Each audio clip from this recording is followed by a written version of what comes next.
Vamos a abrir la palabra de Dios, hermanos, para meditar. ¿Qué les parece si meditamos esta última vez aquí en la casa, en la célula que estamos aquí con los hermanos y junto a usted?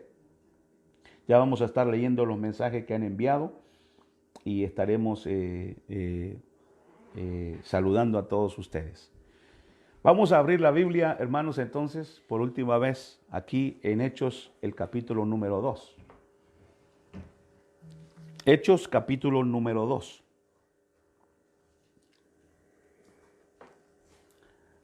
Abra su Biblia, Hechos, capítulo 2.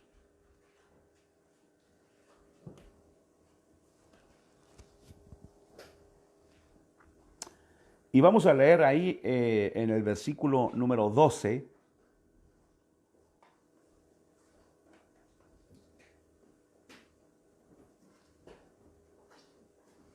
Hechos capítulo 2, versículo 12. Vamos a leer la última parte del versículo, que es una pregunta. Y dice así: ¿qué quiere decir esto? ¿Qué quiere decir esto? Amén.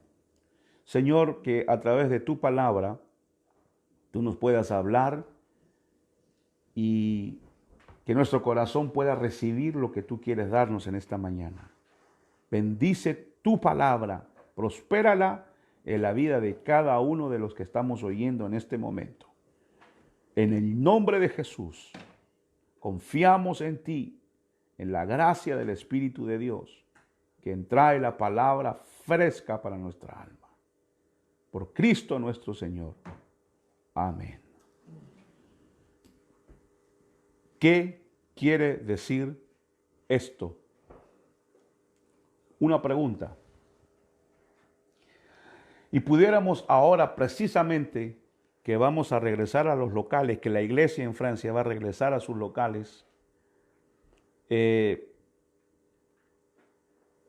pudiera preguntarse el mundo, ¿qué es la iglesia? ¿Qué es esto? El contexto del versículo es muy sencillo. Nos encontramos en el día de Pentecostés, cuando el poder de Dios vino sobre la iglesia, el Espíritu Santo vino a morar en la iglesia.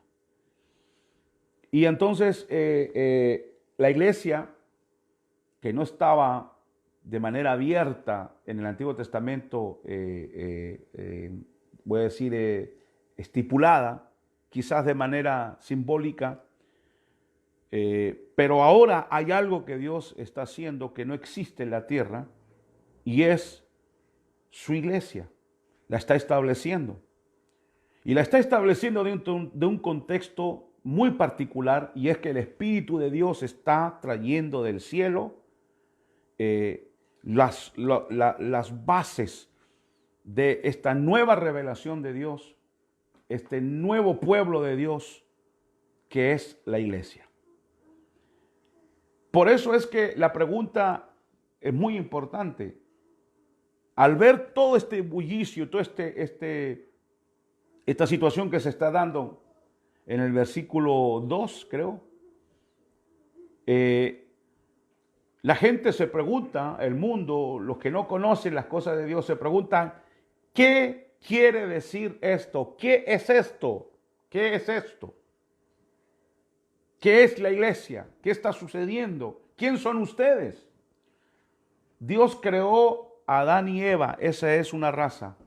Dios creó a los judíos, esa es una segunda raza. Y la tercer humano que Dios está creando es los nacidos de nuevo, los que están camino a la imagen del Hijo de Dios. Son tres tipos de personas que Dios, tres tipos de pueblo que Dios ve en esta tierra. ¿Quién son esos? ¿Quién son ese tipo de personas? ¿Cuál es su tarea? ¿Cuál es su mensaje? ¿Qué es la iglesia? ¿Cuál es su tarea? ¿Y cuál es su mensaje? Y entendamos de una vez que el cristianismo es más que una enseñanza. En uno de sus libros, J.I. Parker, hablando acerca del conocimiento de Dios, Él dice que Dios, conocer acerca de Dios, conocer la ley de Dios es una cosa, conocer a Dios es otra cosa. El cristianismo es entonces más que una enseñanza, una doctrina, una filosofía. El cristianismo es conocer una persona. Oiga bien, porque la mayor parte de la humanidad que dice ser cristiana no conoce a la persona de Cristo. Conocen acerca de Él, pero no conocen personalmente la persona de Cristo. Si no conocemos, si no tenemos una relación personal con la persona de Cristo, no hay cristianismo genuino. No hay una realidad de la gracia de Dios que es a través de la iglesia. Sin la persona de Jesús, si usted que me oye no conoce a Jesús, y conocer a Jesús implica muchas cosas. Si usted no conoce a Jesús, no lo conoce ni lo experimenta como Salvador, como Dios, como amigo, como padre, como hermano, dice Hebreos. Si usted no experimenta su mano misericordiosa, su consolación, su paz, eso es conocer a Dios. Si usted no conoce a Jesús, entonces, por mucho que conozca del cristianismo, usted no es parte de la iglesia de Cristo. El Hijo de Dios es el tema principal y central en el Evangelio. Jesús enseñó acerca de sí mismo. Él no vino a traer una filosofía de alguien, Él vino a hablar de sí mismo. Se puede conocer las enseñanzas, como le hemos dicho, pero conocer a Cristo es otra cosa. Jesús lo resume de esta manera en Hechos capítulo 17, en Juan 17, Él dice de esta manera, el versículo 3, y esta es la vida eterna, que te conozcan a ti, el único Dios verdadero, y a Jesucristo a quien has enviado. Entonces, el cristianismo se resume en una persona, Jesucristo. Saque la persona de Cristo de la Biblia y la Biblia deja de existir. Saque la persona de Cristo del cristianismo y el cristianismo queda vacío de su esencia. Si no conocemos a Cristo, no tenemos un cristianismo genuino. Esta es la vida eterna, que conozcan a Jesucristo al que han enviado. Y esa es la necesidad más importante y más apremiante de todo ser humano. Conocer a Jesús. Conocer a Jesús. Ahora, para avanzar un poco más en el punto o en la reflexión, el enemigo más terrible del cristianismo genuino, el peor enemigo, porque hay muchos enemigos, pero uno de los peores enemigos es la religión vacía de vida. El misterio de la iniquidad, su mejor disfraz para el misterio de la iniquidad, es decir, lo que imita las cosas de Dios, lo que aparenta ser de Dios, pero sigue siendo rebeldía contra Dios, pero parece que sí es cristianismo, pero no lo es. Es una creación de una religión falsa llamado también cristianismo, paralelamente al cristianismo genuino. El mejor disfraz precisamente es la religión para esta falsedad. Repito, hay millones de personas que están engañadas. Hoy día hay millones de personas que adoran a la Virgen María. Están engañados. Hay millones de personas que adoran a santos. Están engañados. Hay millones de personas que creen que Jesús acepta cualquier pecado o acepta cualquier sacrificio. Yo siempre, cuando abro el Facebook, siempre veo personas que en algunas ocasiones conozco y sé que no son cristianas, sé que no aman a Dios, porque si amaran a Dios se entregarían sus vidas a ellos. Pero fácilmente escriben: Dios te bendiga, Dios bendiga a tu familia, Dios te guarde. Pero eso es falso. Eso es la religión falsa. No tener realmente o no tener un conocimiento genuino de la persona del Hijo de Dios. El cristianismo no es una religión estatal, no es una religión de Estado, No es que en los tiempos medievales, cuando el rey decía, ahora nos volvemos todos católicos, y todo el mundo se volvía católico porque el rey se volvía católico. Eso no es Cristo. El verdadero cristianismo nace de Dios. Ve el verso 2. De repente vino del cielo. De repente vino del cielo. De repente vino del cielo. Repito, el verdadero cristianismo nace de Dios. Verso 2 de Hechos 2, de repente vino del cielo. Es un acto de Dios. El cristianismo es un acto de Dios. Repito una vez más, el cristianismo no le pertenece a ningún pastor, a ninguna religión. Versículo 2, capítulo 2, versículo 2 dice, de repente vino del cielo. ¿Qué vino del cielo? El cristianismo. El cristianismo viene del cielo. La salvación viene del cielo. Jonás lo dijo, la salvación es del Señor. Es siempre un acto de Dios. De repente vino del cielo un ruido. Entonces, si ese cristianismo que vino del cielo tocó nuestra vida, nosotros tenemos que ser igual a los que viven o vamos pareciéndonos por lo menos a los que viven en el cielo. Spurgeon, este gran predicador, decía, cuando los ángeles viven en las casas de los creyentes, no se sienten extranjeros porque ve valores que ven en los cielos. Lo ven en la casa porque los ángeles nos acompañan por todos lados y no se sienten extranjeros. Dicen, no, pues en el cielo hacen lo mismo, adoran, alaban, aman, perdonan. En el cielo, todas esas son cualidades divinas. El cristianismo vino del cielo. No, el cristianismo no es una empresa de nadie. El cristianismo es de Dios. La obra de Dios no la podemos comprender la cabalidad, hermanos. Esto también es interesante. El verdadero cristianismo no lo podemos entender a cabalidad. Si usted dice, mira, hay cosas que yo no entiendo o no alcanzo a entender, quizás nunca las alcance a entender, por más que las estudie. Y hay cosas que no podremos entender. Eclesiastés es un libro muy bueno que nos pone los pies sobre la tierra y nos explica al fin y al cabo que no entendemos todas las cosas, aun cuando Dios las haya revelado, el tiempo, el frío, el calor, la nieve, el viento, las gotas de agua, que trabajamos quizás para nosotros, pero al fin no trabajamos para nosotros, sino que trabajamos para otros porque nos morimos antes de empezar a gozar de lo que habíamos trabajado, el fruto de nuestro trabajo. Hay cosas que no entendemos. Entonces, Eclesiastés termina diciendo, miren, no busquen entender todo. Lo único que tienen que saber es esto: teme a Dios y hónralo, porque todo no lo vas a entender. Y la obra de Dios no la podemos entender toda a cabalidad. Fíjese lo que dice el verso 2. Como el de una ráfaga de viento. Pero usa la palabra como. Es decir, ahí Hechos nos está diciendo, miren, lo que vino del cielo es esto. Sino que dice la palabra como. Era como un viento, pero que el Espíritu Santo no es un viento. Es una persona. Pero no podemos siempre describir la gracia de Dios sobre nuestra vida. El cristianismo no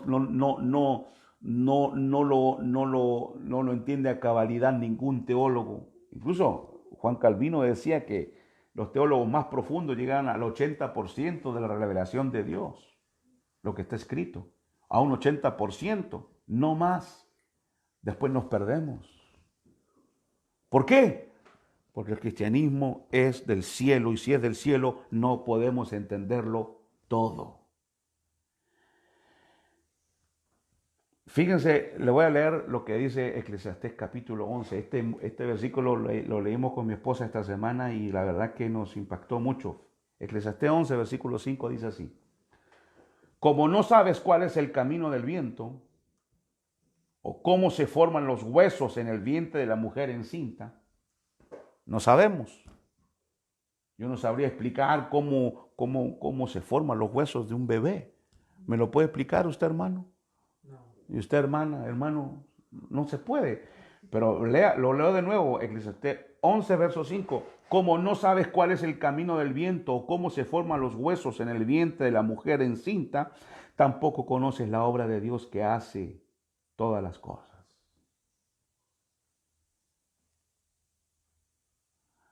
El Salmo 139, aún antes que haya palabra en mi boca, antes que yo diga algo, he aquí el Señor ya la conoce. Pero si no he dicho nada, pero ya la sabe.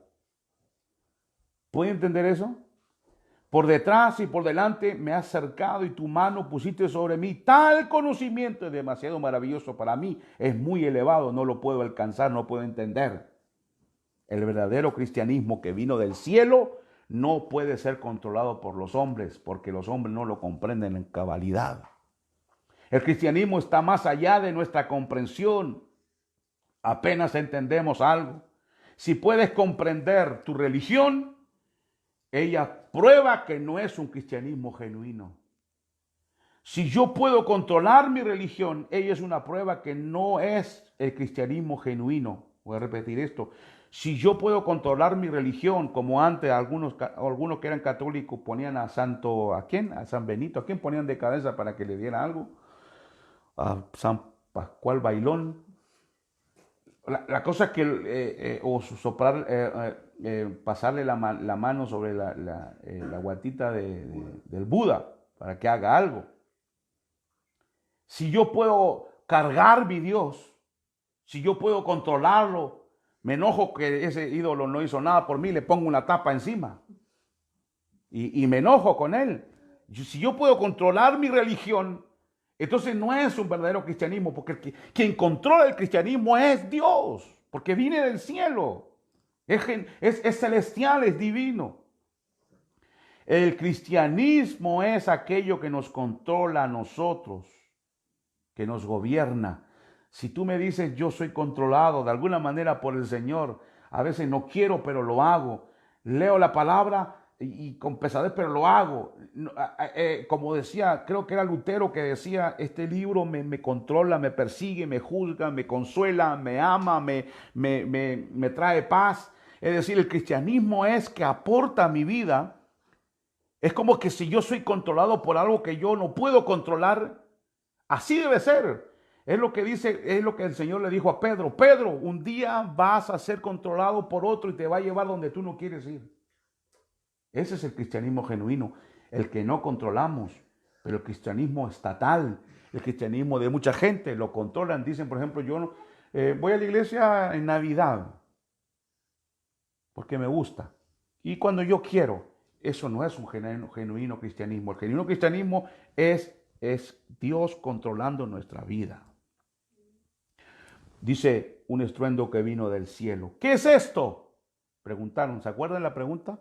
Versículo 12. ¿Qué es esto? El cristianismo, eso es. ¿Y cómo es? Te debe controlar tu vida. Ir controlándote poco a poco todos los aspectos de tu vida. Y sobre todo es un poder transformador que cambia al ser humano. Tú no puedes ser adúltero y decir soy cristiano. No se puede, eso no es verdad. El cristianismo verdadero es transformador, transformó radicalmente la vida de los apóstoles. La gente pregunta, ¿qué quiere decir esto? Verso 12, ¿qué es esto? Ahora vamos a volver a la iglesia otra vez, al local otra vez. ¿Qué vamos a vivir? ¿Qué cristianismo vamos a vivir? ¿Acomodado? ¿Un cristianismo que podemos manejar? ¿Un Dios que le podemos poner la mano sobre la panza para que se calme su ira y que nos bendiga? ¿Un Dios al cual yo digo decreto y Dios lo hace? Eso es un falso Dios. Jesús le dijo a la samaritana, el viento sopla de aquí para allá y va por aquí, va para allá y no entiendes. Así es todo aquel que es nacido del Espíritu, es llevado para donde Dios quiere y no para donde yo quiero. Pablo dice, ahora hago lo que no quiero. Lo que no quiero, eso hago. O hago lo que quiero. No puedo hacer lo que yo quisiera, pero hay una ley en mí, el Espíritu de vida que obra en mí, vida para ser llevado para donde Dios quiere. Entonces, ¿tu cristianismo vino del cielo? Y la gente nos va a preguntar ahora, ¿cuál es tu cristianismo? O sea, ¿qué es esto? ¿Por qué van a la iglesia? ¿Por qué leen la Biblia? Quiero avanzar ya para ir terminando. El verdadero cristianismo, si nos preguntan hoy día, ¿qué es esto? ¿En qué crees? En el cristianismo. ¿Y qué es? Pues trae convicción de pecado. Vino del cielo y trae convicción de pecado. ¿Te has arrepentido alguna vez de tus pecados? Yo nunca, ¿no? Yo, mi Diosito, mi papito Dios, dicen algunos. No es tu papito Dios, es el creador del universo. Y si decimos Abba Padre, lo decimos dentro de un contexto de respeto y no tanto que Dios es mi amigo como es el otro. No, Dios es Dios, el eterno, y se le debe respeto y honrar su nombre. Al oír esto, verso 37, compungido de corazón dijeron a Pedro y a los demás apóstoles: hermanos, ¿qué haremos? ¿Qué es esto?, pregunta el mundo. Y la respuesta es el Evangelio. ¿Y qué produce? Arrepentimiento, un nuevo nacimiento.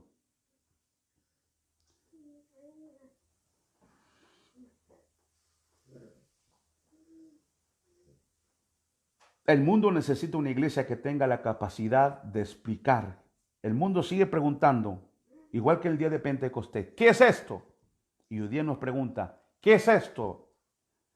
Y nosotros debemos saber explicar qué es lo que llegó a nuestra vida, que hizo que nuestra vida cambió totalmente.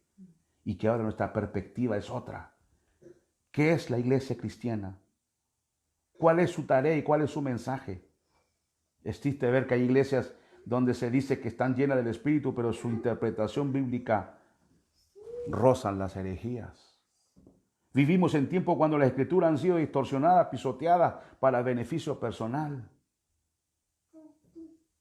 El Evangelio genuino nos capacita para interpretar las escrituras correctamente, para que cuando el mundo venga y nos pregunte nuestra razón de nuestra fe, nos digan, ¿qué es esto? Esto es esto.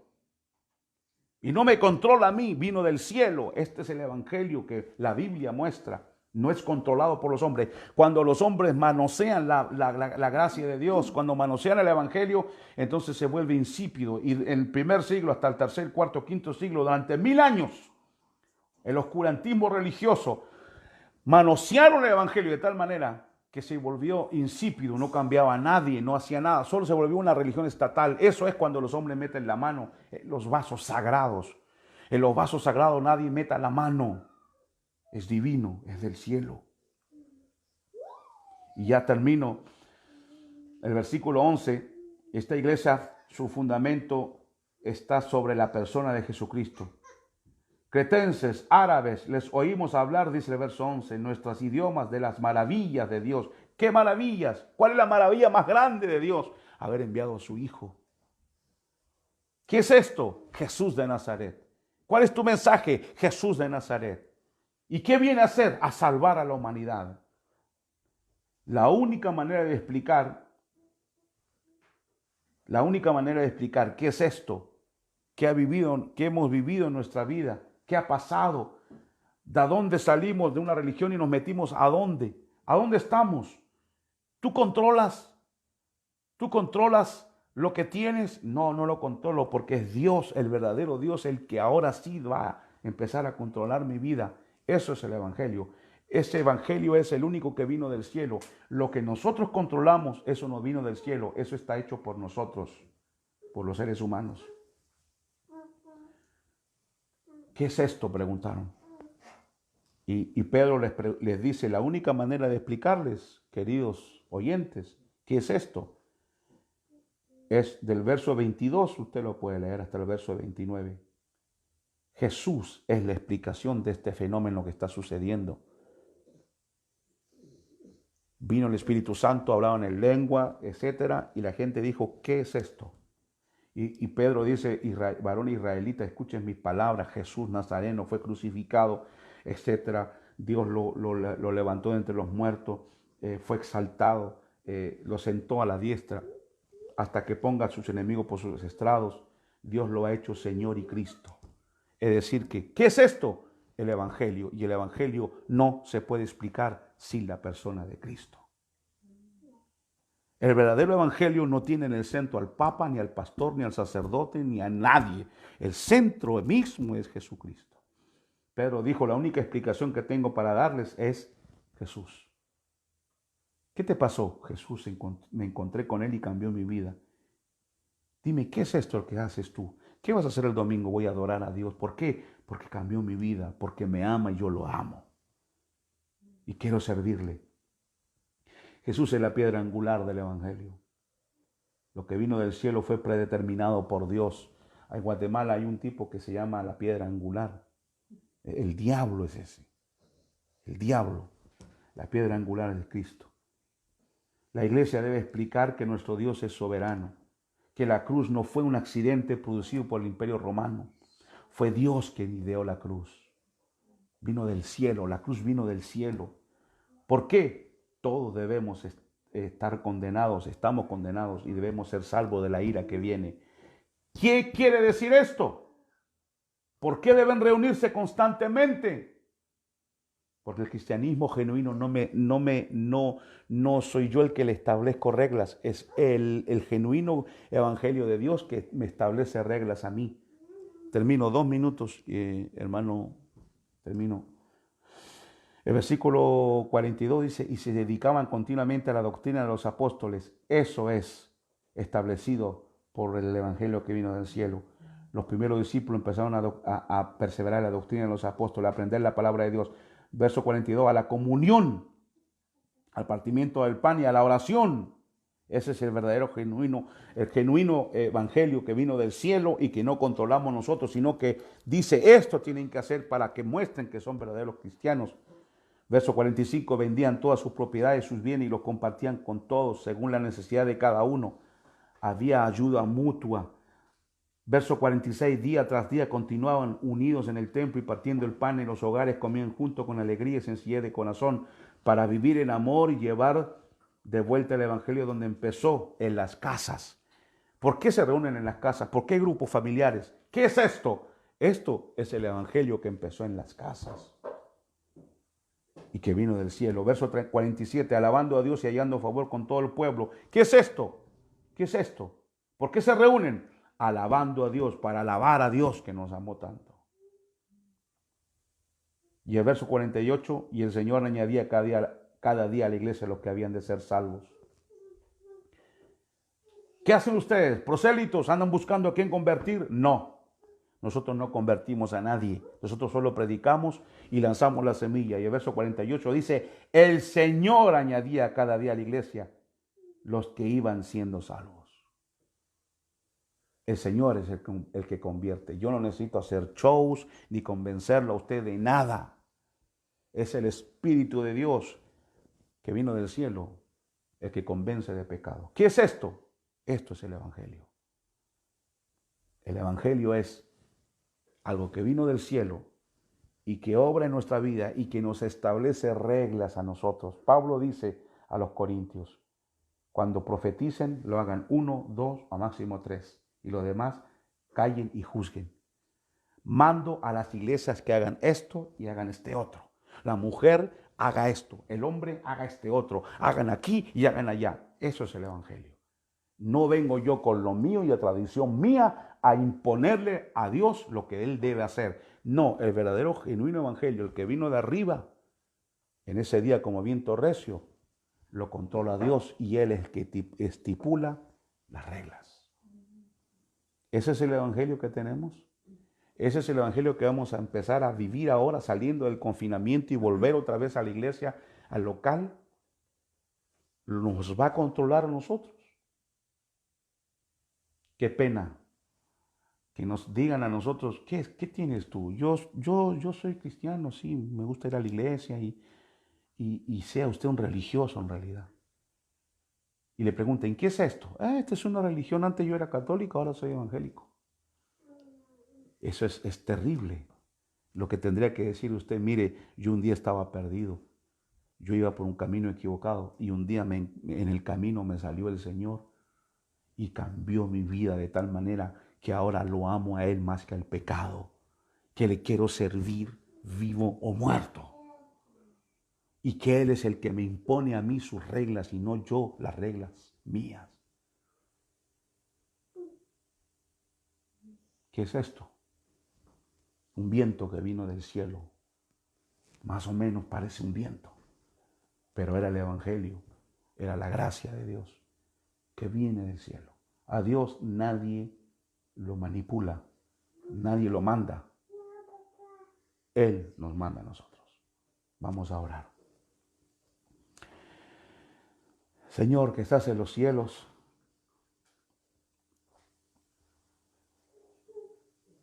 tú mismo nos enseñaste cuando oremos decir, Padre nuestro que estás en los cielos. Porque todo lo que nosotros recibimos viene del cielo. El evangelio viene del cielo, la salvación viene del cielo. Toda buena dádiva desciende del Padre de las luces. Todo lo que tenemos viene de arriba. Y si el evangelio que nosotros profesamos no viene de arriba, entonces nosotros lo vamos a manejar a nuestro antojo, pero entonces no somos salvos.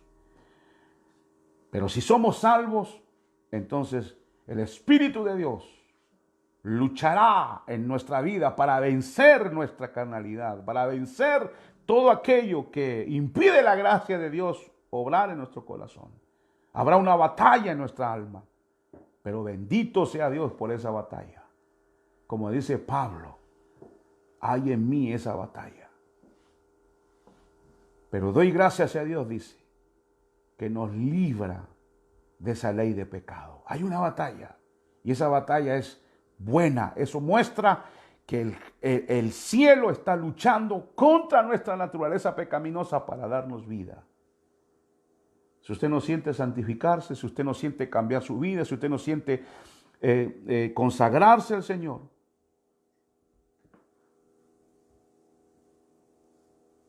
quizás no haya recibido el don que vino del cielo. Señor, que podamos ahora al regresar al templo, que podamos entender que esto no se trata de ir a un lugar, cantar, pasarlo bien y luego irnos a nuestra casa. Que entendamos que el evangelio que hemos recibido estaba profetizado en el Antiguo Testamento por los profetas y que vino a cumplirse en la persona de Cristo y que ha venido a transformar la vida nuestra y la vida de esta sociedad. Danos la visión genuina, clara, verdadera de lo que es el cristianismo. Tú lo manejas, vino del cielo, eso es, y da gloria y honra a Cristo. Aleluya. Gracias, Señor, por tu palabra. Gracias por Cristo. Amén.